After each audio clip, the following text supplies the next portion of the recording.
Hey guys, welcome back. Tisha here, back for another chapter reading of The Polygamist Daughter, Anna LeBaron with Leslie Wilson, a memoir. Go ahead and do me a favor and hit the like button as we jump into chapter 31. Once I returned to school, I came unglued.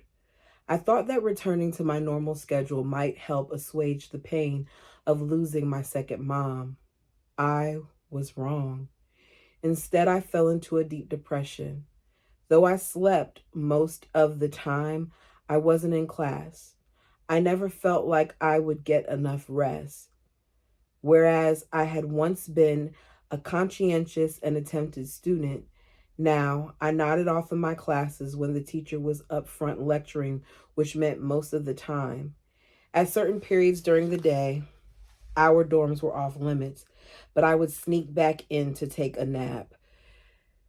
That's heavy to go through a traumatic experience like like what she went through, to lose her father figure, then to lose her sister and a second mom, and not really have time to process it, and to be expected to jump right back into school. Miss Hester, our dorm mother, caught me several times. On the fourth or fifth incident, she cornered me. I know you must be grief-stricken over your sister's death, but sneaking around won't help. I want you to go see Mrs. Johnson. I just stared blankly and nodded. While I was waiting to see Mrs. Johnson, the Dean of Women, I dozed off in the reception area. Her assistant gently shook me. Keturah, Miss Johnson is ready to see you now. I still didn't make sure I know how to pronounce that middle name. Keturah. I grabbed my book bag and purse and went into her office. She greeted me at the door with a side hug. I'm glad you came to see me. Have a seat. I sat across from her, a number of folders neatly stacked on her desk between us. I can't even begin to imagine what you're going through. The death of a loved one is always difficult, but a suicide, well, that takes grief to a whole nother level. I nodded, willing myself not to cry. Mrs. Hester told me you've been sneaking into the dorm during the day to sleep. Your teacher said you can't keep your eyes open during their lectures. Listen, I don't want to pry. I simply want to help. Will you please let me? I uttered a barely audible yes. Mrs. Johnson recommended herbal remedies to help me sleep and give me more energy. I tried them, but they had little effect. Bob and Phyllis Carpus were concerned about my well-being and got involved too. Together, the three of them decided I would get more rest if I lived off campus for a while and arranged for me to live with a family nearby named the Meltons. Though I slept much better at night in my new living situation, I still fell asleep during class. The problem wasn't that I wasn't getting enough rest. The problem was depression. Not easily solved, and certainly not by attacking only one component. Yes, I was always tired, but I was also numb. The Carpuses and Mrs. Johnson suggested Plan B, counseling sessions with Pastor Burnside, the pastor of the church I attended at the time in Denton, Texas. The Burnside family invited me to stay with them for a week while I underwent intensive therapy. They reasoned that I could rest as much as I needed in between counseling sessions. During this time, I slept as much as 18 to 20 hours a day, waking up only for therapy sessions and sporadic meals. Depression makes you tired, and therapy makes you tired. I know sometimes, and I don't have as many sessions as I used to, but back in the day when I had to have a lot of sessions, I would be so exhausted. It felt like I had been through a battle because of the emotions that I experienced while going through it. And because of how much she's been through, not even with just the situation of her sister and her brother-in-law, but with her life in general, that's a lot of unpacking to do. During one session, Pastor Burnside placed an empty chair in front of me and asked me to imagine Lillian sitting in the chair and talk to her. Even though the exercise felt pointless, I did as he asked. I have no idea what I said to the chair. The pastor prayed at the beginning of each session. I don't remember praying. I just remember going through the motions and trying to say the right things so that everyone would just leave me alone. At their wits' end as to how to help me, they asked my former youth pastor, the man who had led me to Christ, to intervene. He had moved to the Dallas area years before, and when he showed up at the house for a surprise visit, I managed to make us both a sandwich. We talked about our mutual friends and the good old days of the youth group. As soon as he left, I realized that Bob and Phyllis had asked him to stop by and see me. I knew everyone was worried about me coming out of my depressive state. I wondered if I ever would. It seemed like it could go on forever. One afternoon, I woke from a marathon nap, my head groggy, stuck halfway between sleep and being awake. Somewhere deep inside of me, a thought formed.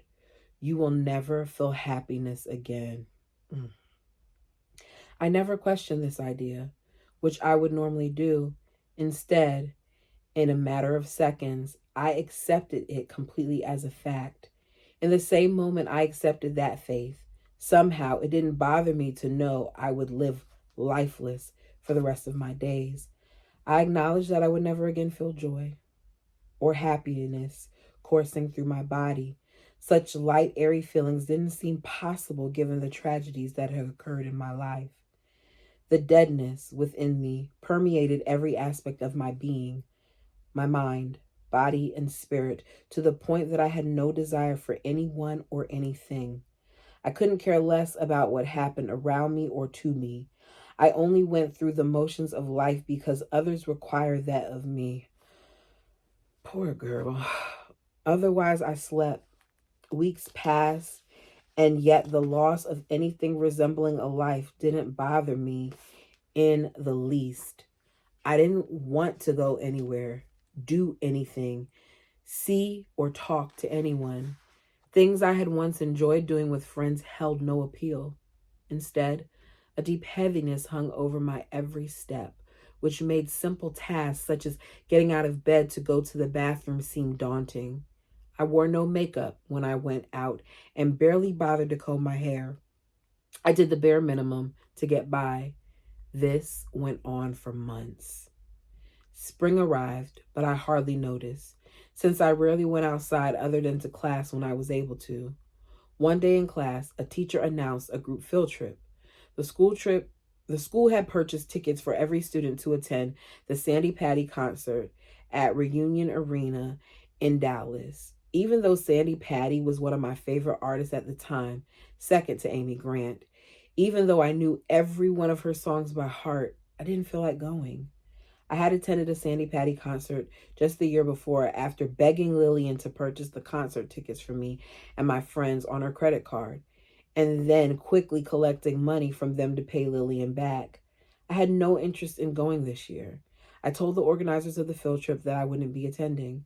The day of the concert, I returned to the Melton's house after class and immediately got in bed. The clock beside the bed read 5:15 p.m. 10 minutes later, I heard someone knocking on the front door. I ignored it, hoping whoever it was would go away.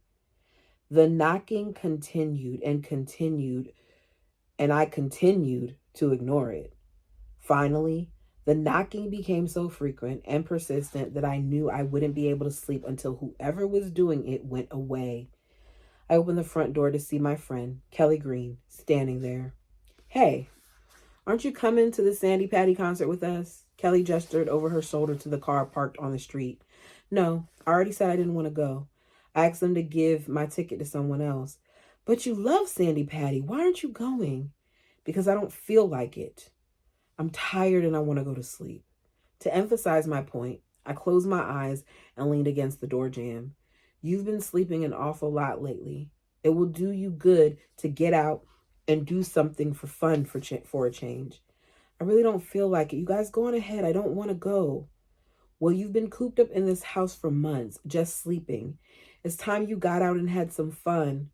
Her eyes pleaded as much as her words. "Don't you get it? I want to stay here and sleep." "Well, you really need to get out and do something. I'll wait while you get ready." I stared at my friend. I was sure she meant well, but she was starting to tick me off. Look, I don't want to go. I don't feel like doing anything. I'm not fun to be around, and I don't want to bring everyone else down by showing up.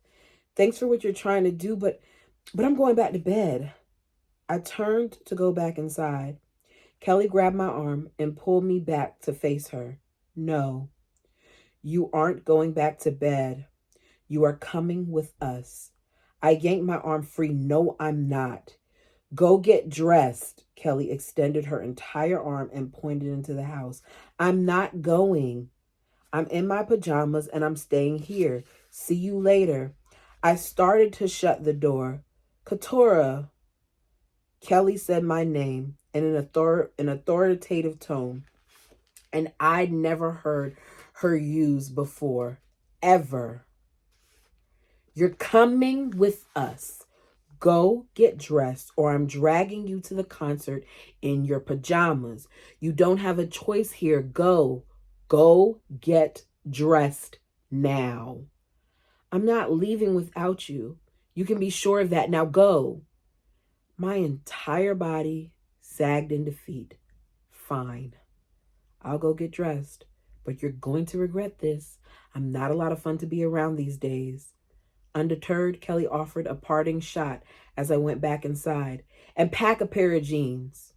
We have off-campus passes for tonight, and a bunch of us are going to West End and Reunion Tower after the concert.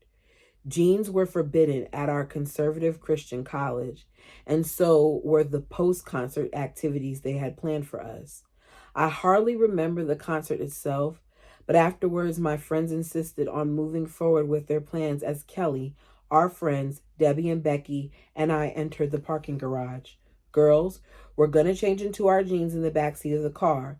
We can take turns watching out for other people. Modest me was grateful for the cover of darkness the garage provided, but the possibility of getting caught invigorated me. The first time I'd felt like that in months. Anna, the rule follower, chose to break all the rules that night, and the accompanying adrenaline rush let me know I was still alive. I hadn't died along with Lillian back in January.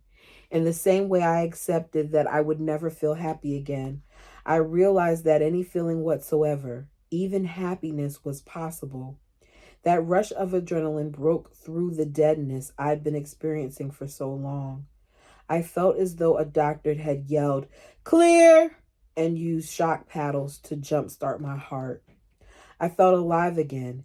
That night showed me I had potential for happiness and joy on the horizon, and that I would go on to live a full life. I woke the next morning still feeling the rush of the night before, breaking the rules that had brought me back to life. It dawned on me that my Savior had done the same thing.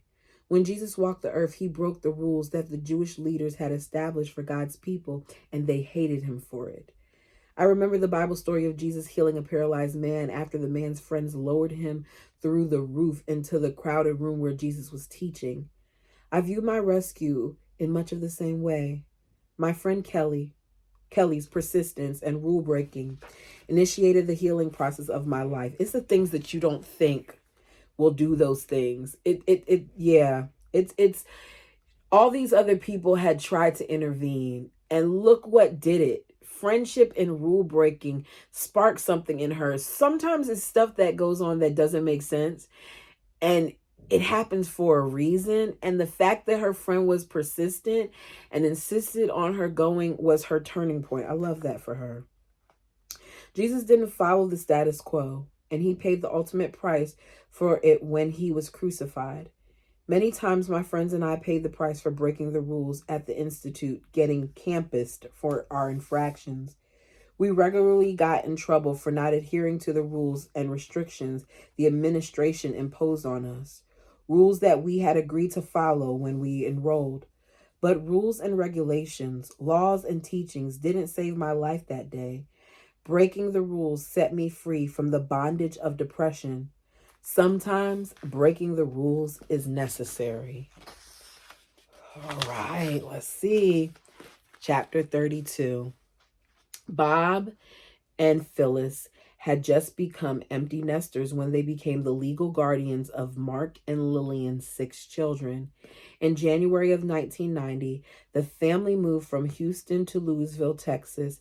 In an act of selfishness, the Carpuses sold or gave away most of their home furnishings and packed up Mark and Lillian's furniture and decor items for the new address. It's so crazy that, let me not say crazy, it speaks a lot to who those two people were, that they were done raising children, and here they decided to take on 6 children so that they could remain together. Beautiful. They wanted their house to feel as much like home to the children as possible. I was touched by their thoughtfulness.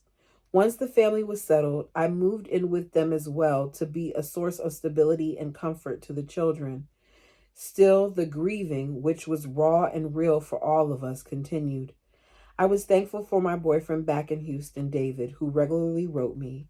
His words made me feel accepted and worthy, but our relationship had been a roller coaster ride since high school. David and I developed an unhealthy pattern of going together and breaking up. We'd spat over various things, sometimes silly or inconsequential, but more than a few times over more serious matters. Several adults warned me not to consider marriage yet, saying I was too young and inexperienced with male-female relationships to make such a commitment. And others pointed out that the off-again times in my relationship with David were warning signs. Not only that, you're still trying to deal with grief. You don't need to be thinking about marriage right now. Everything is too early. You need more emotional healing from all of the trauma in your life first, was their advice. To be perfectly honest, neither of us was ready to get married, but I was so in love. When David and I were together, I couldn't see past my feelings for him. And yet when we were apart, I wrestled with doubt and insecurity. Would marrying him be a mistake? Would anyone ever love me as much as David said he did? David's presence in my life had become familiar and comfortable. I fantasized again about the kind of life we would have together. As proof that I'd broken free from my childhood chains of polygamy, I would be David's one and only wife. I wouldn't have to share him with anyone, and we would have lots of kids. David decided to join the Marine Corps. Right before he left for his 13 weeks of basic training, he visited me for a weekend. Being with him again in person felt so right. He had always been a gentleman, and I appreciated that about him. We had committed to remaining pure while we dated, and we kept that commitment to one another. I felt like that promise alone spoke volumes about how he would treat me after we were married. I knew he would love and respect me, and I believed David would help me unravel my tangled emotions following Lillian's death. I was thrilled to go to the Marine Corps recruitment depot in San Diego for David's graduation, appropriately fancy in my new outfit and 3-inch heels. The next day we flew back to Houston, where the celebration continued. David's mom, Sandy, had prepared his favorite meal of chili beans and Mexican-style cornbread, with Mrs. Smith's deep dish apple pie and Bluebell homemade vanilla ice cream for dessert. We both enjoyed being with his family, including his younger brother and sister. It said Bluebell, and I automatically thought, before they had all the salmonella stuff going on, about their banana pudding. I used to love it. I haven't had it in years, but that was some good ice cream. Oh, and it doesn't really agree with me now, but it's been years since I've had Bluebell. But it sounds good. Ben and Emily. Let me read that again, since we both enjoyed being with his family, including his younger brother and sister, Ben and Emily.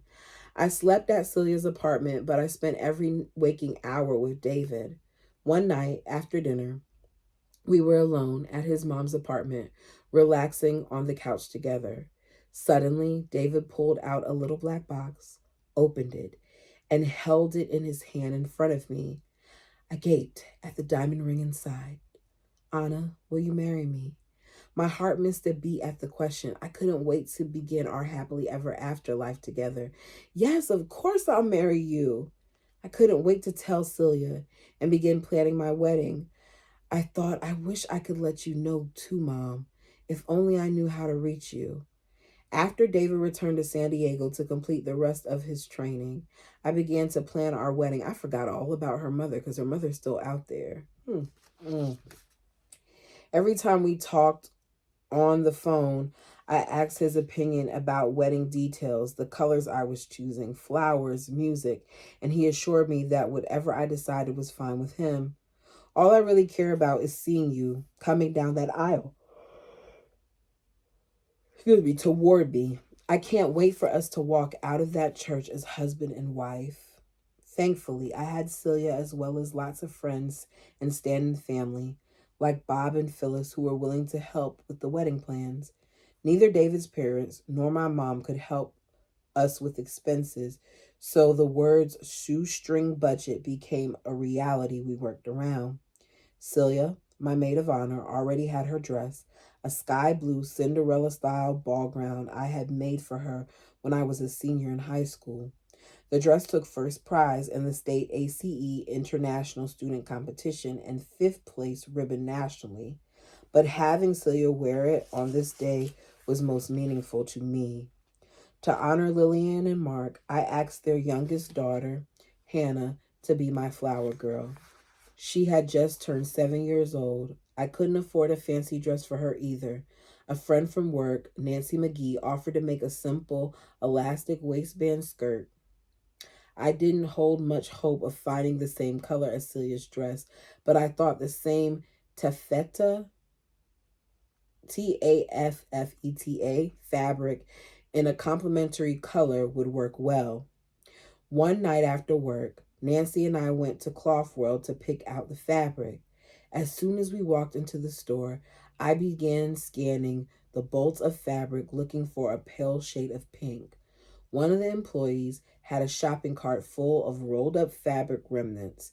As she picked up a bundle of remnants, I couldn't believe my eyes. In her hand was a small roll of the exact fabric and color I had used for Celia's dress, just enough fabric to make a fancy skirt for a little girl. Nancy took the fabric home and brought the finished skirt to my house the following day. More than anything, I wanted to find a beautiful wedding dress. I went to several bridal shops and tried on gorgeous gowns, but the price tag on every one far exceeded my budget. I had no idea how I would pay for such an extravagant purchase on my meager earnings working for ACE. I lamented my situation to Celia during one of our many long-distance phone calls. Even though I love this one particular dress, I can't justify spending that much money. No, that's not true. I don't have the money to spend. Celia offered a suggestion. Why don't you rent a gown for the day? That way you get something beautiful and it wouldn't break the bank. That was an idea I hadn't even considered. I heard another voice on the phone in the background. Hold on, Celia said. Well, if my wedding gown fits her, she can have it, said the other voice. Celia came back on the line. Anna, my boyfriend's sister just came by the office and she heard me talking to you about a wedding dress. She said you're welcome to wear hers. Later, Celia elaborated, saying that the young woman's wedding day wasn't a good memory for her, and she was delighted that her dress might make someone else happy. Celia confirmed the size, and that sealed the deal. Celia sent me the dress by FedEx just days before the wedding. I still had a rental gown in reserve, but I was hoping I could cancel the rental with minimal fees if the dress worked out. When the package arrived, I held my breath as I pulled it out of the box and slowly unzipped the protective bag it was in. I stepped into the dress with Emily's help. This is probably going to be a beautiful dress. As I stood in front of the mirror, I couldn't believe my reflection.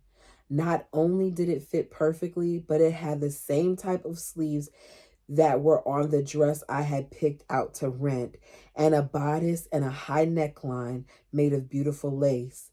Nancy loaned me her wedding veil. I look back now and marvel at the miracle dress, perfectly styled, formed and fitted just for me. I knew that my Heavenly Father had provided this gift to make my wedding day special. Another friend from work made us a wonderful three-tiered cake and created all the silk flower arrangements for the wedding party. Immediately after the ceremony, she would repurpose my bouquet as a decoration for the bridal table at the reception. I valued her I always say this wrong, frugility. It's frugality. Frugility? Frugality, and understanding.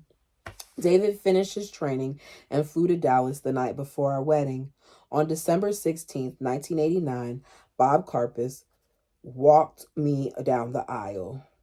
I carefully measured my step, looked around at all the family and friends that showed up for us that day. I was sad that my mom couldn't be there, but I was grateful for everyone else who came. It was a day of celebration. Oh, I'm making up words. A day of celebrating young love, and everyone was happy for us.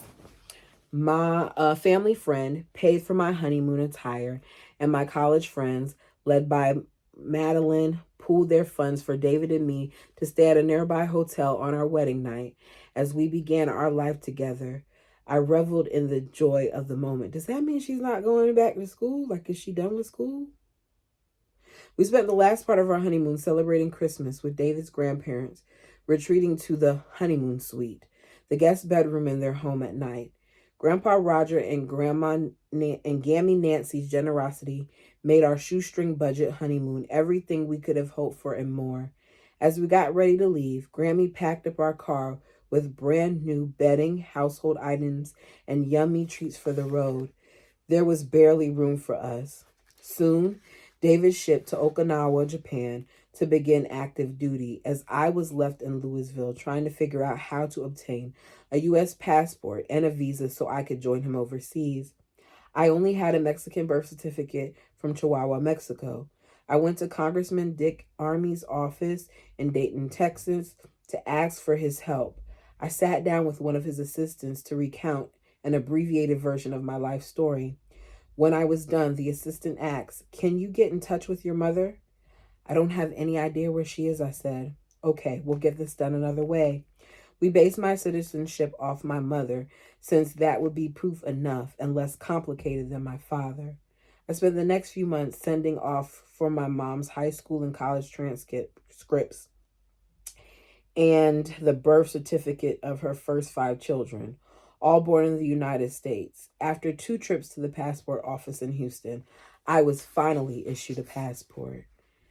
"This is your only proof of citizenship," the kind lady at the agency told me. "Be sure never to let your passport expire." My passport is still my only proof that I am a citizen of the United States.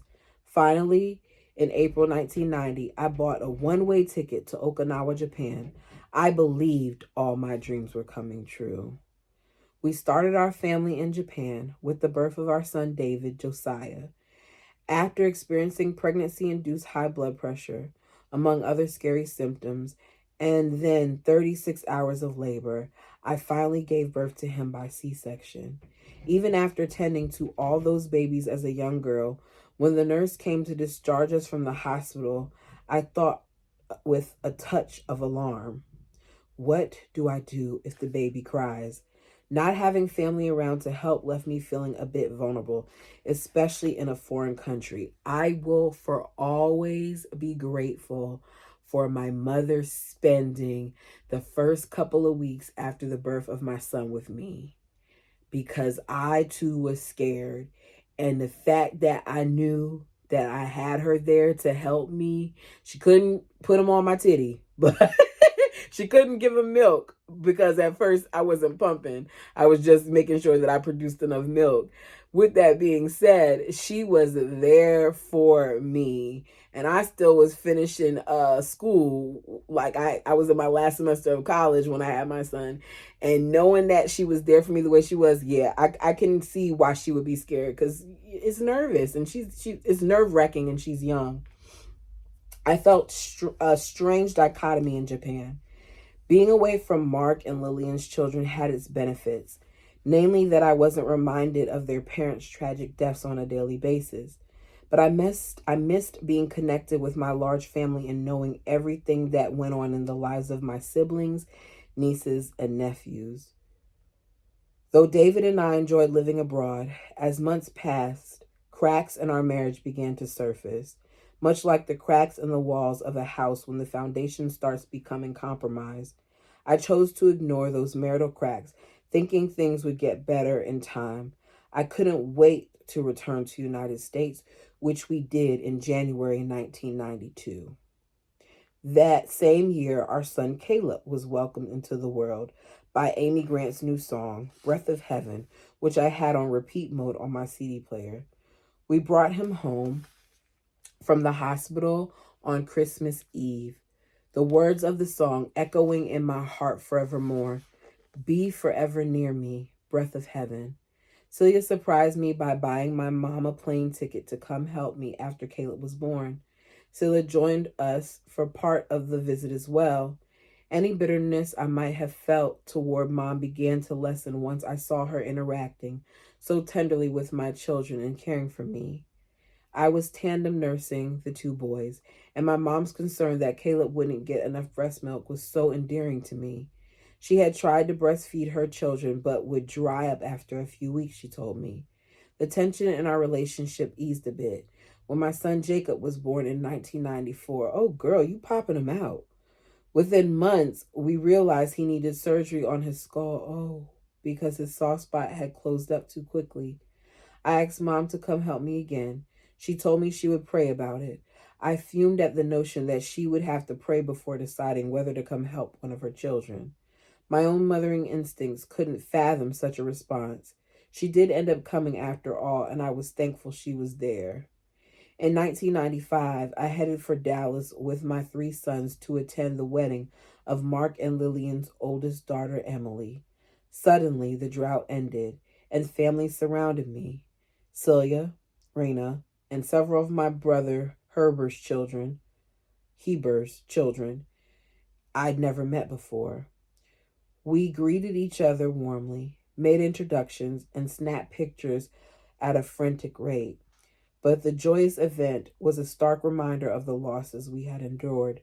As Emily walked down the aisle with a surrogate for Mark, my efforts to choke back tears proved futile.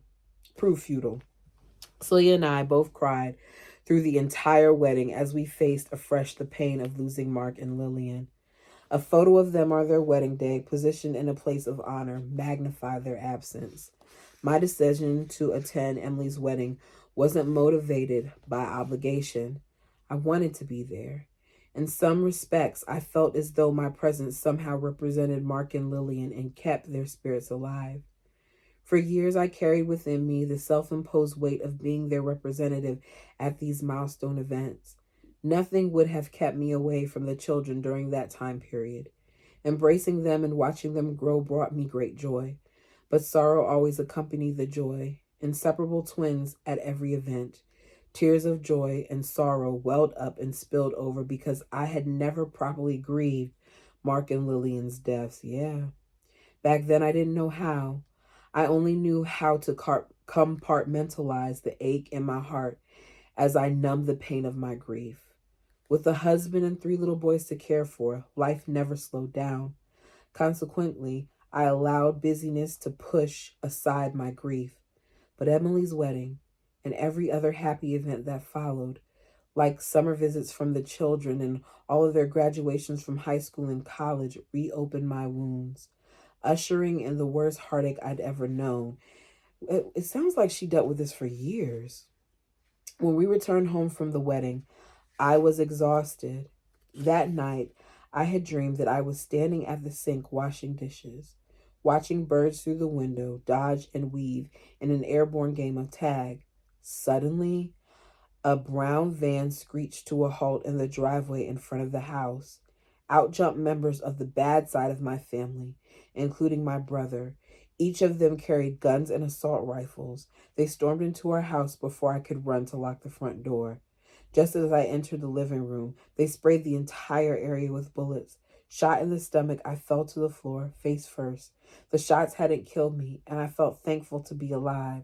Still, I knew that if I got up, they would simply shoot me again. But if I pretended I was dead, maybe they would leave me alone. and I could go find my children and protect them from this evil. I have to get my boys, but if I move, it's all over. I felt powerless to help my own children.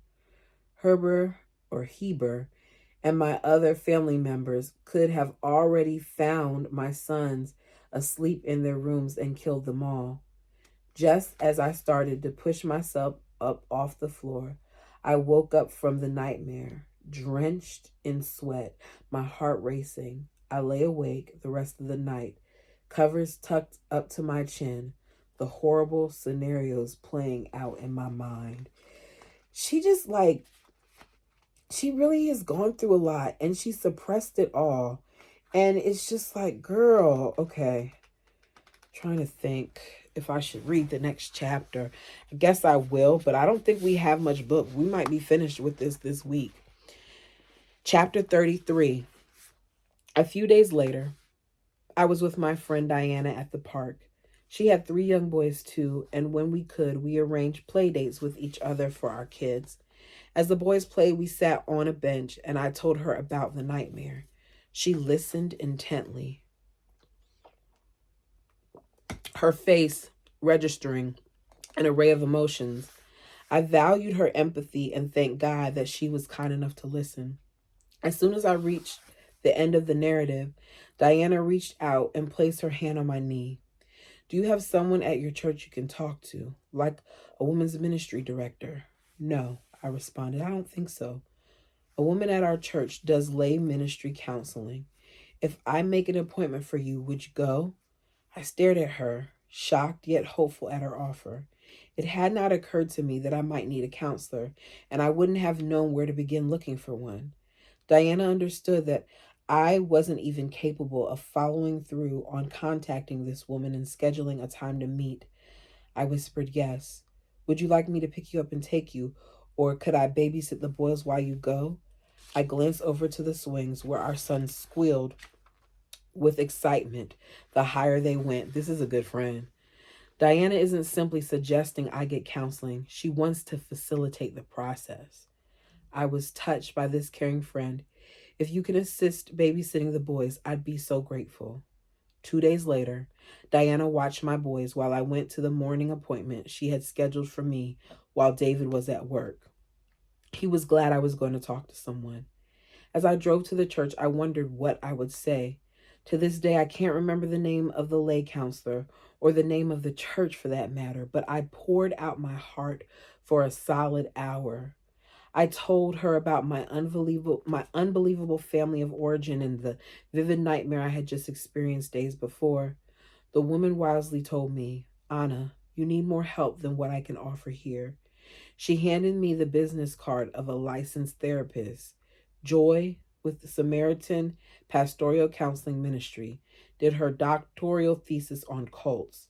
She will not only understand what you need in order to heal, but she'll also understand and empathize with where you've been.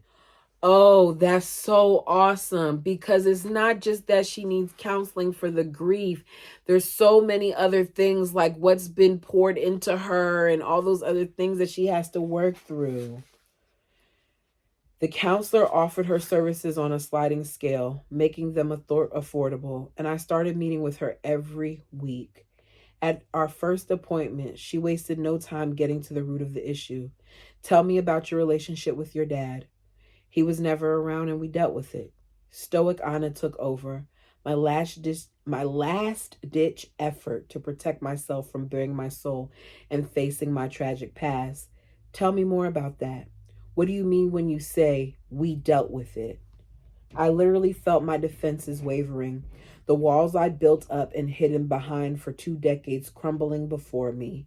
I told her about being abandoned in Mexico by my mom, about Raphael's advances and Antonia's humiliation of us as children, about working like a slave for Dan Jordan, and about not having anyone around to protect me. Joy listened. She nodded at appropriate times. She asked appropriate questions to lead me further and further along the path of self-examination. I wasn't exactly a willing participant, but I felt I didn't have any other choice. Though I found it difficult to open up my heart about the experiences I had endured, little by little I cracked open the spaces that had been locked down tightly for decades. I felt exposed and unprotected as I allowed the emotions to surface. Oftentimes, I felt like I was drowning and I couldn't breathe as I became overwhelmed by the experience of actually speaking aloud the atrocities we had endured as children. One afternoon, early in the process, Joy explained in her soft voice, "I call it peeling back the layers of an onion. Each time we meet, I progress a little bit more. I came to understand that it wasn't just about growing up without a dad. Yes, that was part of it, but my experience went far beyond that. Obviously, my dad didn't protect me, but even more than that, he didn't care about any of his children or our well being. He actually put us in harm's way. He allowed others to demean and abuse me and to treat me like a slave. He gave orders to have us sent to Mexico and allowed me to be groomed for sexual abuse and for an eventual marriage. Joy helped me explore how that abandonment and lack of fatherly provision and protection still affected me. I slowly and painfully morphed from the unemotional person I'd been trained to be my entire life into someone who knew how to shed appropriate tears about the incredible losses I'd endured. Women who live in a polygamous culture can't possibly bear up under most of what they have had to endure without shutting down emotionally. What women of a sound mind can wholeheartedly deal with, her husband having sex with another woman on a regular basis. Wow. Wow. She's right. Keeping sweet is learning how to shut down, is learning how to suppress your emotions. And they are taught to do that. And here she is, she said 2 decades later, so I'm going to say she's in her 20s still, going through all of this. Wow. When a powerful narcissistic man manipulates multiple women into marrying him and sharing him with their sister wives, they learn to cope with the sheer lunacy of it by compartmentalizing their emotions. Suddenly, so many aspects of my life crystallized. Why my mother never cried, why she always defended my father, why she obeyed him without question. I've been raised to act the same way. In the beginning, I never cried during counseling. Like any good cult follower, I had learned to keep my emotions in check. It's so dangerous that they're taught to do this. That's why death and suicide and things of that nature are so high, or were so high among them, because they are taught not to deal. I think the feelings side of me had been suppressed for so long that I didn't know how to express emotions, especially sadness and grief. I sat in Joy's office for months, sharing only surface events and feelings as she gently probed and chipped away at the walls I erected. I occasionally shed a tear or two, but that was it. As soon as a tear fell, fear or instinct kicked in. I would quickly change the subject to avoid going deeper and confronting the core issue and emotions. Bottom line, I didn't want to go there because I feared it would be like a breaking dam, uncontrollable once the water broke through. Over time, my defenses wore down. Joy's insightful questions and empathetic responses helped me learn to trust her. With that trust came authenticity. I began to share more intimate parts of my journey, and with that sharing came the tears. So many tears.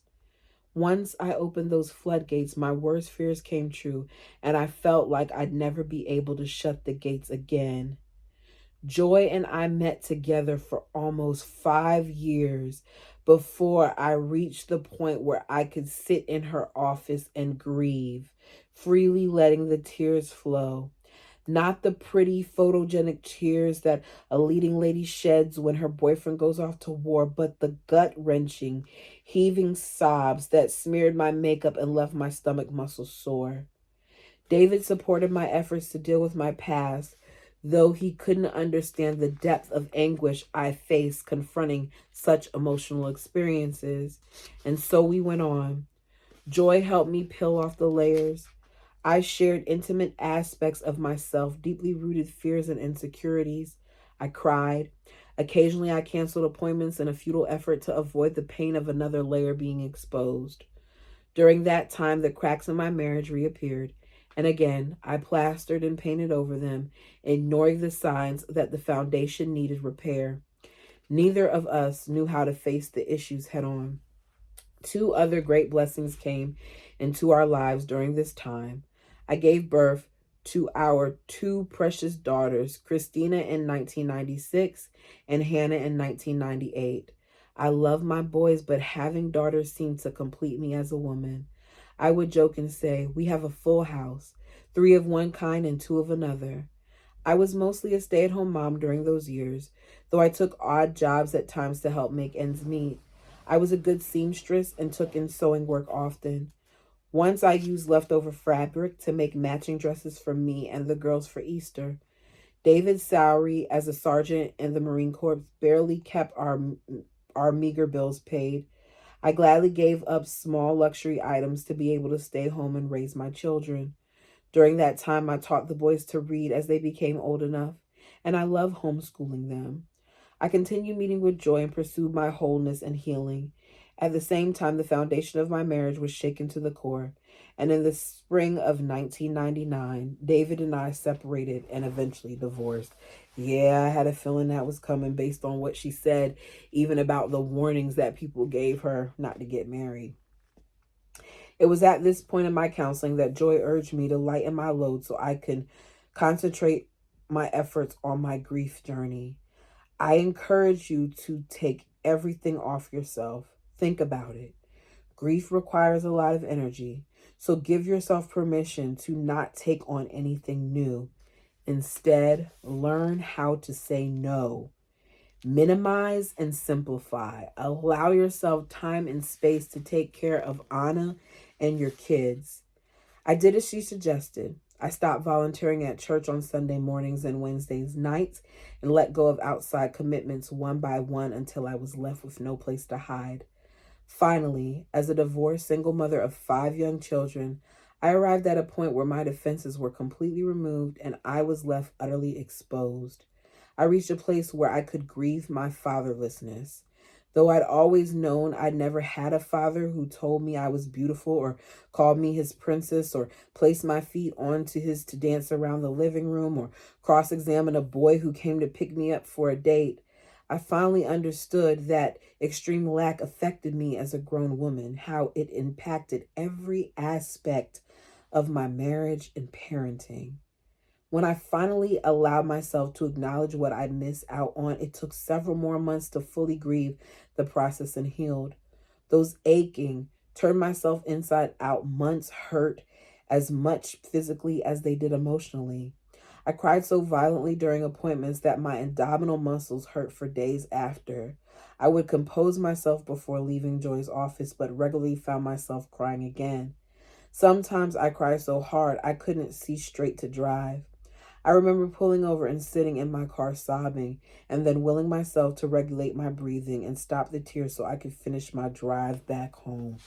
She is going through it.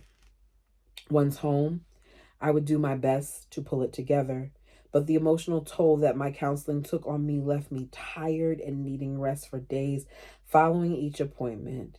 Then, as I slowly recovered, my energy levels would rise, and I began to dread my next appointment. Eventually, I came to realize how necessary the grieving, the pain, the introspection were to my healing. Instead of stiff-arming it like I had for so long, I finally began to embrace it, to throw myself fully into examining both my past and present to help myself get better. A few months later, I smiled as I drove into the parking lot of the Samaritan Counseling, walking into Joy's office. I felt physically light, cleansed, liberated.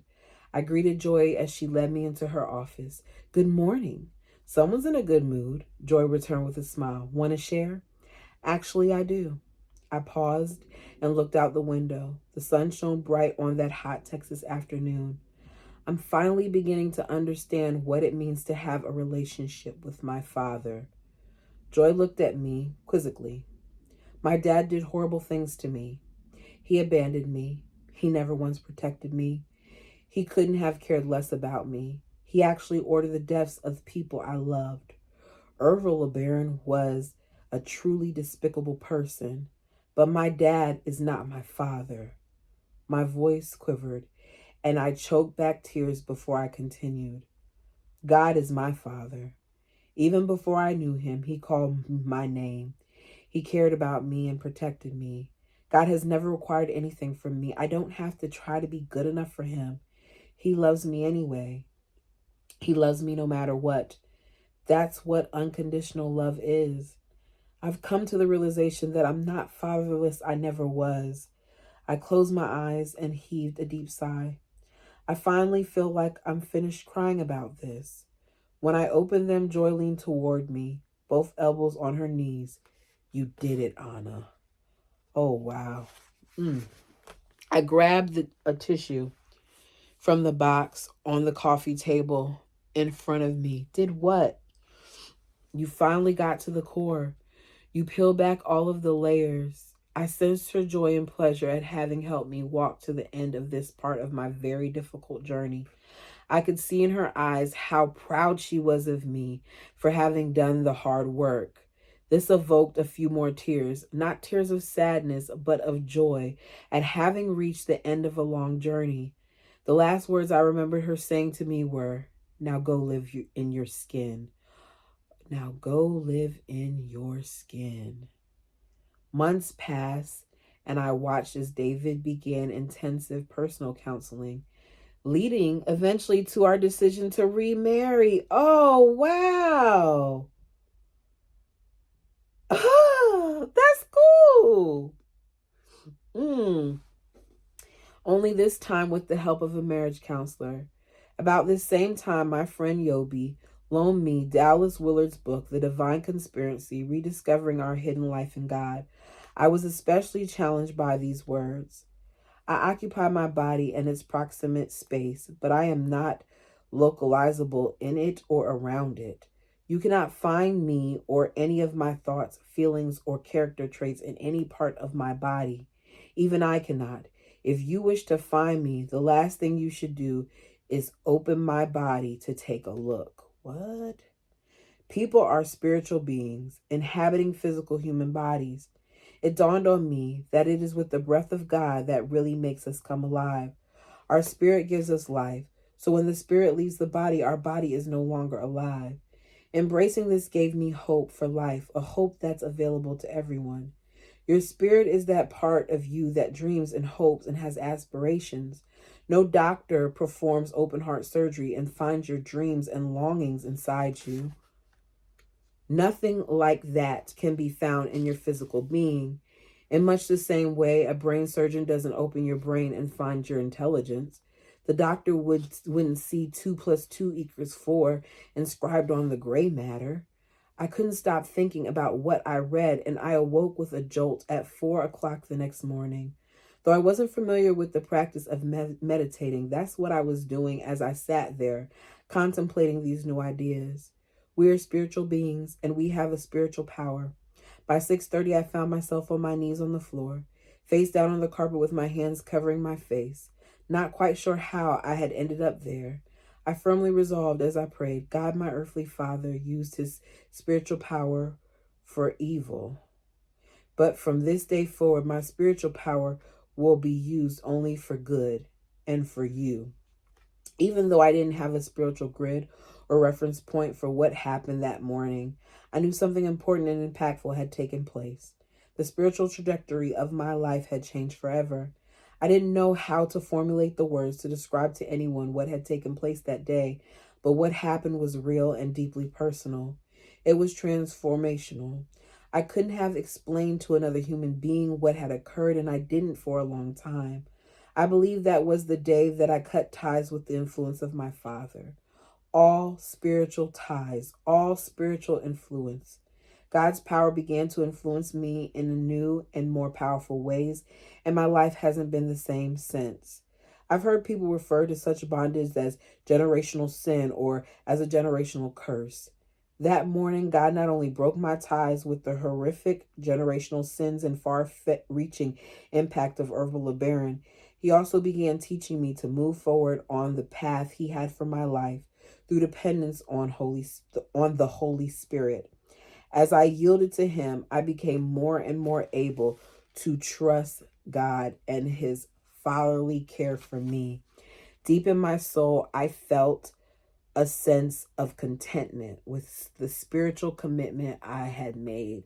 For the first time in a long time, I felt like my feet were on solid ground and I had hope for my future. And that is where I'm going to end it.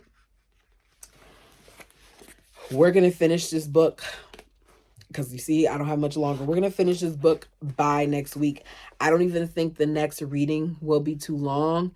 You guys know I don't like picking up, starting a book in the middle. So that reading may be extremely short. I'm not sure. Let me know what you thought of this chapter. A lot happened in it.